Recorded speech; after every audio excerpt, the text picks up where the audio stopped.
Mary José, it's a pleasure to see you again. It's been a very long time since we've reconnected. It's nice to see your face. Yes. You've been a major mentor and influence in my career in the field of counseling psychology. And I want to start by saying thank you so much. In starting this interview, really what we're focusing on is trying to reach the audience of first responders. Yes. And in particular, the first responders' home life as it pertains to their spouses, children, and their own individual mental wellness during this really challenging time. Yeah. And maybe you could start by just kind of explaining a little bit about your background in the counseling psychology field. And I don't want to speak on your behalf because you've got so many great years of wisdom behind you, and I'd love for you to just share it with our audience. It's a long story because I'm in my 70s now. So, and I've been a therapist for 45 years. So I won't go into the details of it, but let's say that I come from a background, I come from France originally, and I was raised by people who were traumatized by 2 world wars. So I know a lot about trauma. It's baked in my cells from the beginning. So I came to this field with that, and after getting my education in France, I traveled. I wanted to see the world, and I ended up teaching French in different places. And one of the places I arrived by that I didn't even know existed when I left France was Vancouver, British Columbia, where I taught French at UBC for a while. And obviously, being a young immigrant, 20-some-year-old females, I had a lot of adventures, as you might imagine, and ended up just having a profound, the grief caught up with me, and then I had what you might call a nervous breakdown, and left everything I had learned. So, and ended up, starting from, like being on welfare. And thank God I was in Canada. There was a country that helped me and looked after me. And that's when I realized I really wanted to be, I didn't want to be a French teacher, which had been trained. I was going to be an English teacher in France originally. And I wanted to be a helper, and I wanted to give back what had been given. Yeah. So I spent the rest of my days since then doing just that. Yeah. So working on myself, learning from other people. And then when I found that a lot of what was being done wasn't working especially with children and adolescents and children. Adolescents, I started working at the Maples. So that was a pretty tough place. And that's kind of like an inpatient psychiatric setting for adolescents, if viewers don't know what that Maples was. Yeah. Well, it wasn't attachment-based in my days, in the 70s, let me tell you. Yeah. Can you tell me a little bit about what you mean by attachment-based? Basically, taking into account the major issue that the first primary need we all have, and when it's not being met, how it affects a person for all the other developmental stages and for the rest of your life, and how do you repair that? And as a therapist, how do you help repair that? So we know now that without attachment, the person cannot have, obviously, a healthy development, because it's a little bit like as if you had a seed and you left it in a bag of seeds and never put it in the earth, never give it water, never give it sunlight. How is it going to grow? So, so now what we then focus on in attachment base is how do you give the right soil and the right containment for that seed, getting to know the true nature of that seed, because a forget-me-not will want something very different from an oak tree, right? And then helping, people kind of connect with their true self, where the strength is, where the life force is. I'm always been fascinated with looking at flowers and grass that grows through asphalt. that grows through cracks, Yes. and the amazing life force there is in anything that is alive to keep living. And to me, I see it, it's not just a matter of survival, but a drive to grow towards the light, towards the sunlight, where more strength will come from. And as an aside, I think we're at that place in life right now, all of us in the world, where we have to find a way of reconnecting with our drive for life. It's very powerful. Absolutely. To reconnect with that so we can continue through this crisis. Now, the attachment piece is a place where you're being mirrored and it's reflected to you. You see yourself in the eyes of your caregiver, and you see your worthwhileness, your beauty, your strength, your value. You're being cherished, and then you treat yourself that way later on. So because we do internalize all of that, it becomes our own, and then we pass it on to next generation, right? Right. So you have an option of transmitting the trauma or transforming the trauma.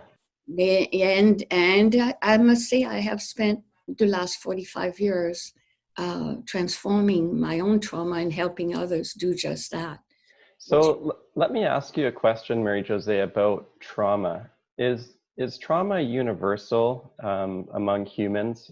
We often flight from vulnerability throughout all aspects of our culture, and we could argue that things like social media kind of masks the underlying sadness. It's showcasing people's happy side of their life, and I'm just wondering if we're really looking at flighting from vulnerability in our culture, where we don't really acknowledge that we all have had some sort of rocks in our backpack, so to speak, as we've grown up.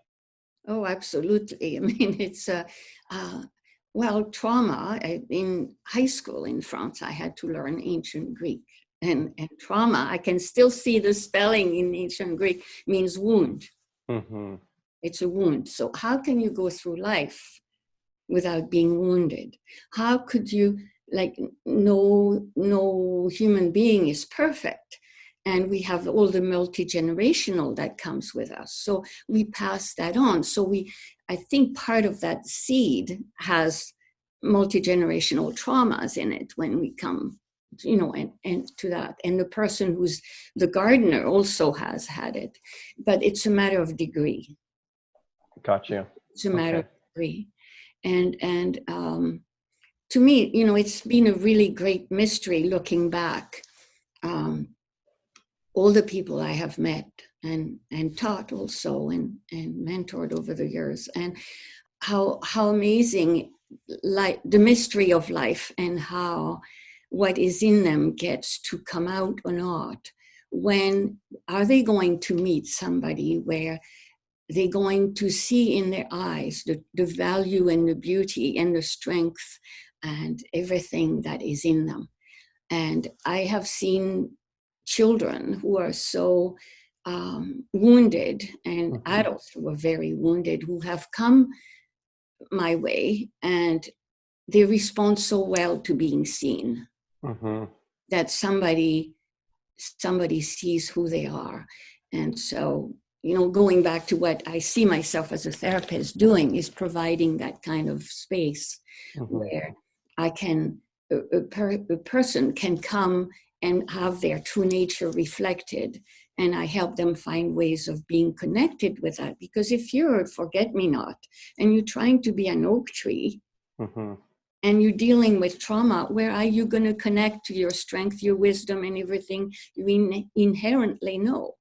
Right. Do you know what I'm saying? Absolutely. And I think when we kind of connect what you're speaking about to the current COVID pandemic, it's adding a number of stressors among everyone in society, but particularly frontline first responders.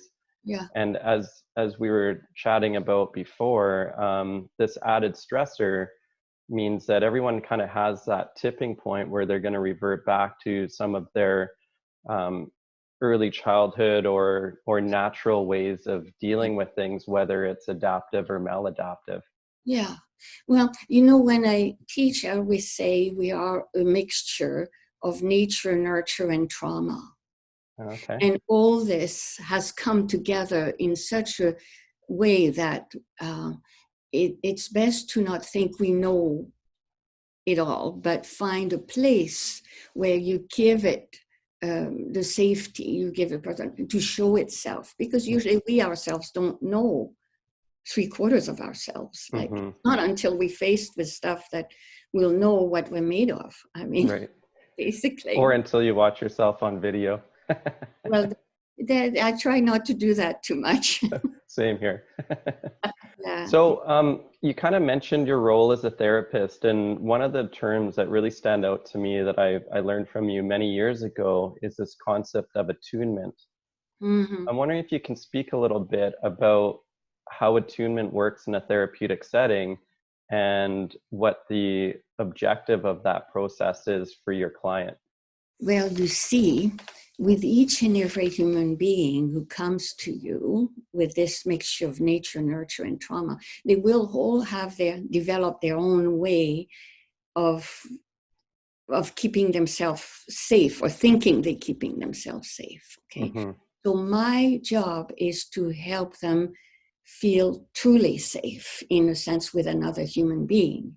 Now, most people I work with, trauma is where people are. For them, like, that's the people is where, is where they've been traumatized often, and they haven't had the support to recover from it, which is where you develop strength. So you have things happen, you helped in dealing with it, and then you develop a certain strength and ability to deal with certain things, and on you move through developmental stages. Now, what I need to do is create that safe place. Remember how I draw pictures of this golden egg? Yes. Well, it's that safe place that where when the person comes into it, they feel that they're being surrounded by a warm and gentle and nurturing and comforting and grounding mirror all around, right? And where then the person can connect with themselves and begin to find a way, their own unique way of expressing what is inside them, starting with the strength, and then from there, being able to deal with the traumas as they come up. Now, for me to create that, it is very unique for each and every person. In all my years, I've never found myself doing the same therapy, even though I'm the same therapist and I have my own sense of what is helpful. I always have to attune myself to the person to develop with them together at the time the kind of therapy, the kind of environment. They're very unique. So what is safe to them is not going to be safe to the other person. Remember when I say one person's medicine is the other person's poison. So you have to, as a therapist, you have to be able to do that. Now, how else how else are you going to do that if you're not grounded and centered in yourself, right?